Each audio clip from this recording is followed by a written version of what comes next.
রান্না বান্না হচ্ছে আস্তে আস্তে সব।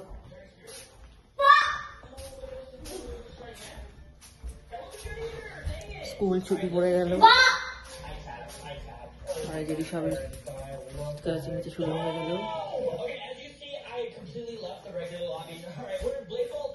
এখন যে একটু বাইরে হাঁটতে যাব তারও কোনো উপায় নেই, আর বাচ্চাদের এখানে একা ফেলে রেখে যাওয়া যায় না ঘরে।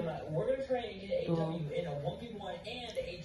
এখানকার নেইবাররা যদি টের পায় যে বাচ্চারা ঘরে একা পড়ে আছে, তা ওরা আবার পুলিশে কল করে দেবে, তো আমাদের আবার একটা কেস হয়ে যাবে।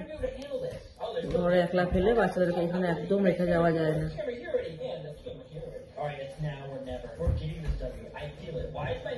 এখন রান্না বান্না সব করছি আস্তে আস্তে। আর আমার ব্লগটা যদি কেউ দেখে থাকো, লাইক কমেন্ট শেয়ার করে সাবস্ক্রাইব করে দিও চ্যানেলটা, ঠিক আছে?